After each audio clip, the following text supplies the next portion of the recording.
सबसे पहले मेरा आप सभी को प्यार भरा प्रणाम। मैं मधु जोशी स्वागत करती हूँ आपका अपने यूट्यूब चैनल मधु गढ़वाली 121 पे। तो दोस्तों, आज की वीडियो में मैं आपको तारा रानी की कथा सुनाऊंगी।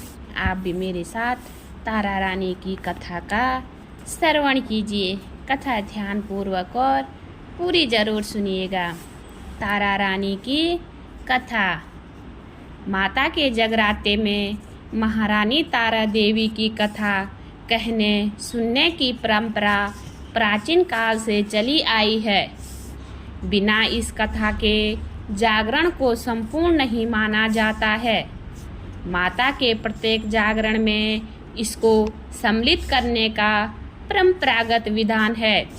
इस कलयुग में इस शक्ति की पूजा से ही भक्तों के मन की मनोकामना पूर्ण होती है और मन को शांति मिलती है। कथा इस प्रकार है। महाराजा दक्ष की दो पुत्रियां तारा देवी एवं रुक्मण भगवती दुर्गा जी की भक्ति में अटूट विश्वास रखती थी।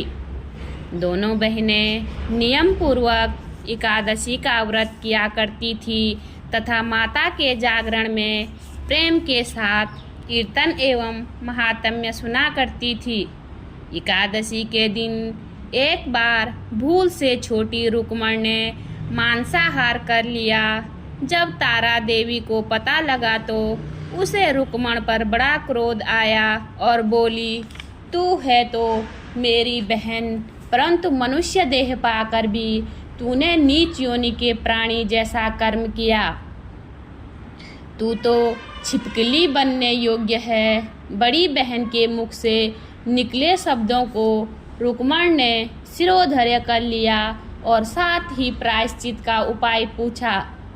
तारा ने कहा, त्याग और परोपकार से सब पाप छूट जाते हैं। दूसरे जन्म में तारा देवी इंद्रलोक की अप्सरा बनी और छोटी बहन रुक्मण छिपकली योनि में प्रायश्चित का अवसर ढूंढने लगी।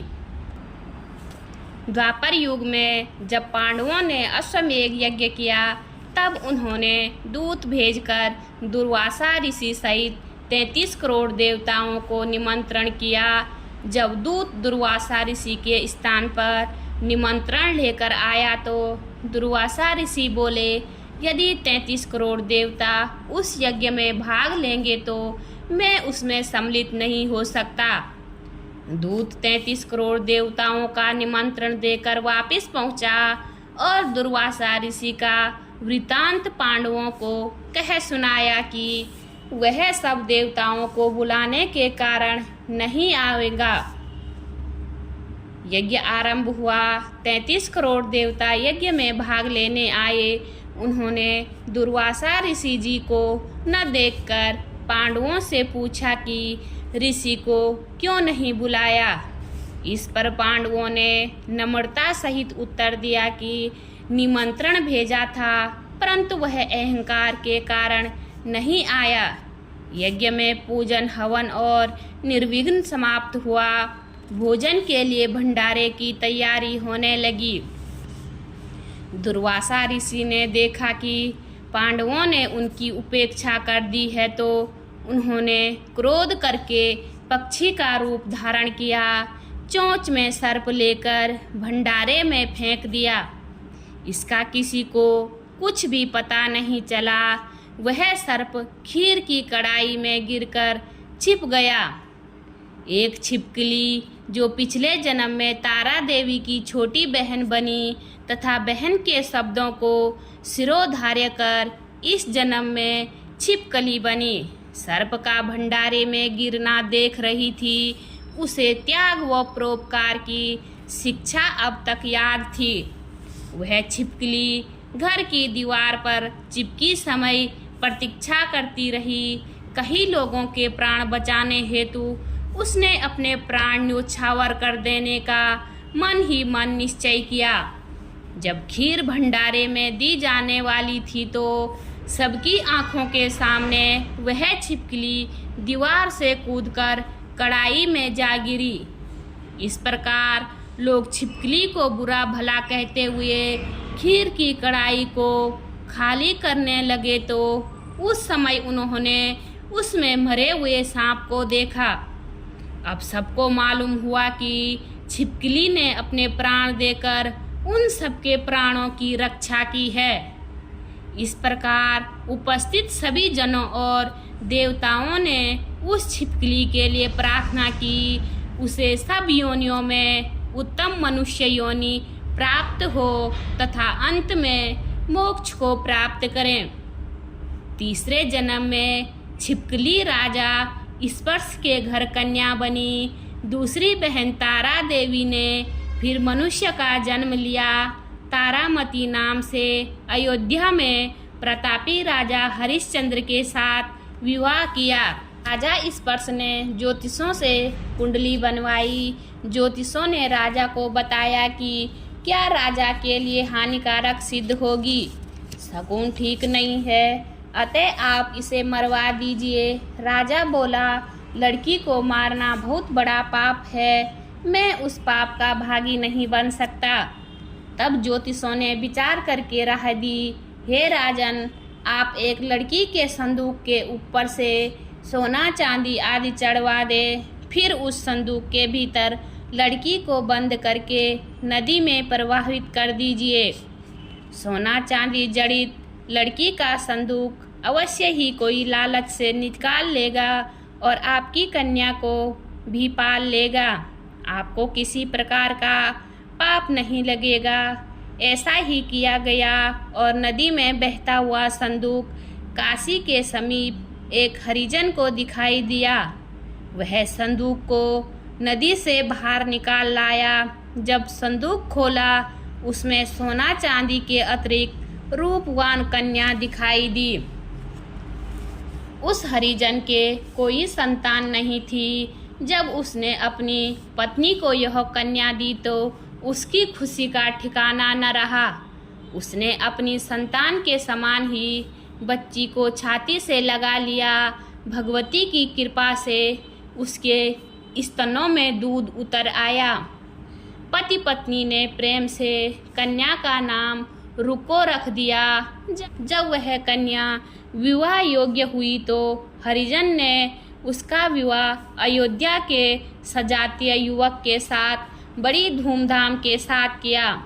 इस प्रकार पहले जन्म की रुक्मण, दूसरे जन्म की छिपकली तथा तीसरे जन्म में रुक्को बन गई। रुक्को की सास महाराज हरिश्चंद्र के घर सफाई आदि करने जाया करती थी। एक दिन वह बीमार पड़ गई। निदान रुक्को महाराज हरिश्चंद्र के घर काम करने के लिए पहुंच गई। महाराज की पत्नी तारामती ने रुक्को से कहा, हे बहन, तुम यहाँ मेरे निकट आकर बैठो। महारानी की बात सुनकर रुक्को बोली, रानी जी, मैं नीच जाति की भिलनी हूँ, भला मैं आपके साथ बैठ सकती हूँ। तब तारामती ने कहा, बहन, पूर्व जन्म में तुम मेरी सगी बहन थी। एकादशी का व्रत खंडित करने के कारण तुम्हें छिपकली की योनि में जाना पड़ा। जो होना था सो हो चुका है। अब तुम अपने इस जन्म को सुधारने का उपाय करो तथा भगवती वैष्णो माता की सेवा करके अपना जन्म सफल बनाओ। यह सुनकर रुक्को को बड़ी प्रसन्नता हुई और उसने उसका उपाय पूछा।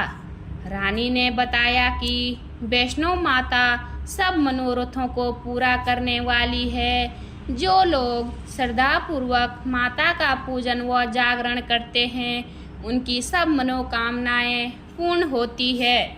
रुक्को खुश होकर माता की मोनती करते हुए बोली, हे माता, यदि आपकी कृपा से मुझे एक पुत्र प्राप्त हो जाए तो मैं भी आपका पूजन व जागरण करवाऊंगी। प्रार्थना को माता ने स्वीकार कर लिया। फलस्वरूप 10वें महीने उसके गर्भ से एक अत्यंत सुंदर बालक ने जन्म लिया। परंतु दुर्भाग्यवश रुक्को को माता का पूजन व जागरण कराने का ध्यान ही न रहा। परिणाम ये हुआ कि जब वह बालक 5 वर्ष का हुआ तो उसे एक दिन तेज बुखार आ गया और तीसरे दिन उसे चेचक माता निकल आई। रुक्को दुखी होकर अपने पूर्व जन्म की बहन तारामती के पास गई और बच्चे की बीमारी का सब वृतांत कह सुनाया। तब तारामती ने कहा, तू जरा ध्यान करके देख कि तुझसे माता के पूजन में कोई भूल तो नहीं हुई। इस पर रुक्को को 6 वर्ष पहले की बात का ध्यान आ गया और उसने अपना अपराध स्वीकार किया और कहा कि बच्चे को आराम आने पर अवश्य जागरण करवाऊंगी। भगवती की कृपा से बच्चा दूसरे दिन ही ठीक हो गया। तब रुक्को ने देवी के मंदिर में जाकर पंडित जी से कहा कि मुझे अपने घर माता का जागरण कराना है, सो आप मंगलवार को मेरे घर पधार कर कृतार्थ करें। पंडित जी बोले, अरे रुक्को, तू यहीं 5 रुपये दे जा, हम तेरे नाम से यहीं मंदिर में जागरण करवा देंगे। तू नीच जाति की स्त्री है, इसलिए हम तेरे घर चलकर देवी का जागरण नहीं कर सकते।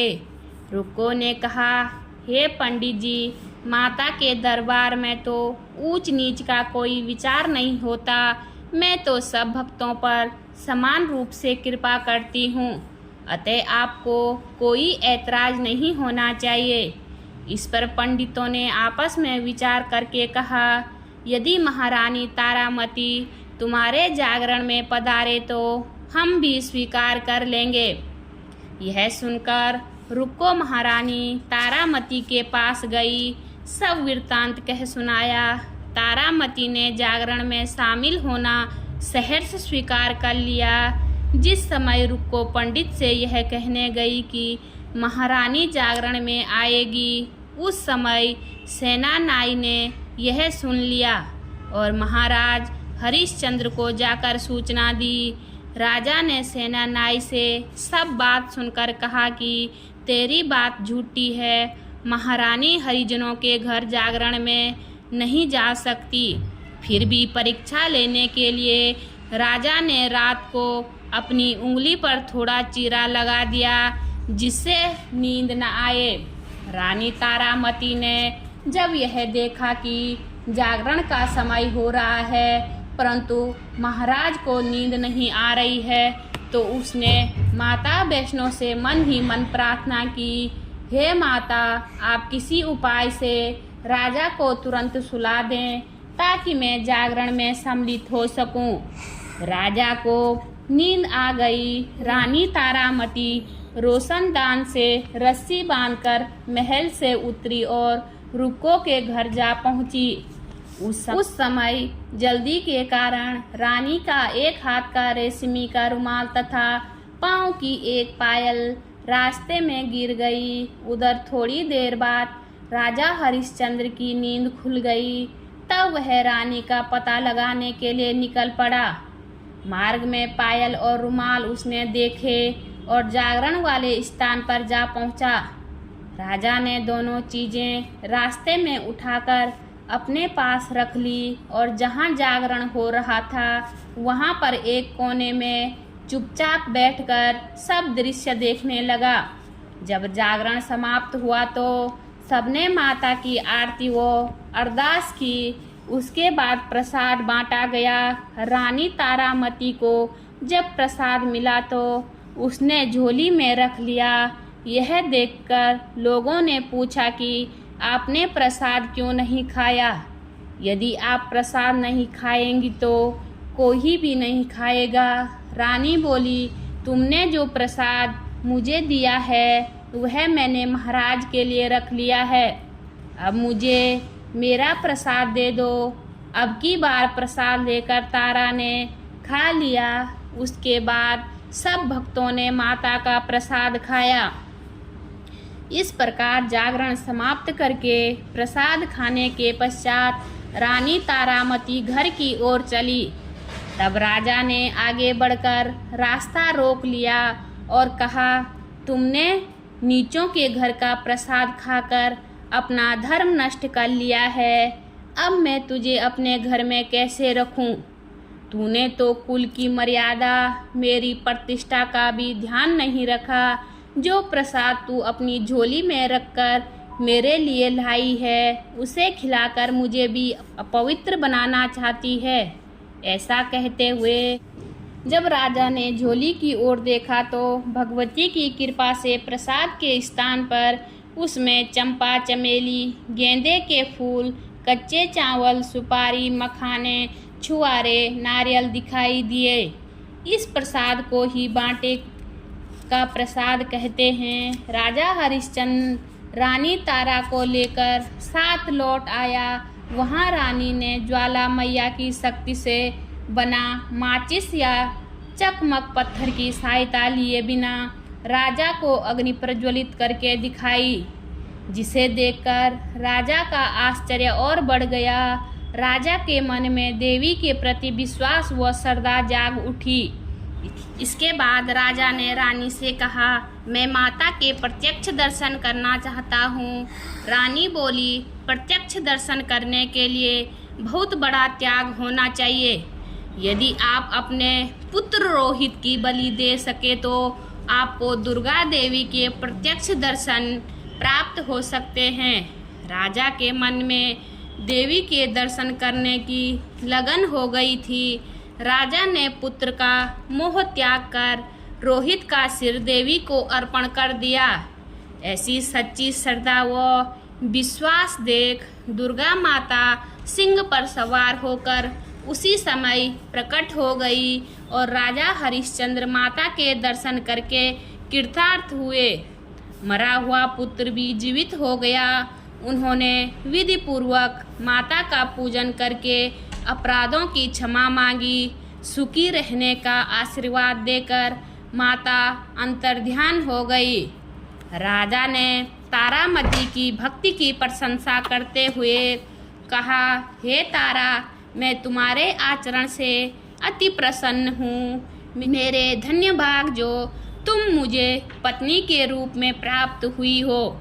इसके पश्चात राजा हरिश्चंद्र ने भव्य मंदिर तैयार करवाया। रानी तारा देवी एवं रुक्मण दोनों मनुष्य योनि से छूटकर देवलोक को प्राप्त हुई। माता के जागरण में तारा रानी की इस कथा को जो मनुष्य भक्ति भाव से पढ़ता या सुनता है, उसकी सभी मनोकामनाएं पूर्ण होती है, सुख एवं समृद्धि बढ़ती है, शत्रुओं का नाश एवं सर्व मंगल होते हैं। इस कथा के बिना जागरण संपूर्ण नहीं माना जाता है। बोलिए शेरा वाली मैया की जय।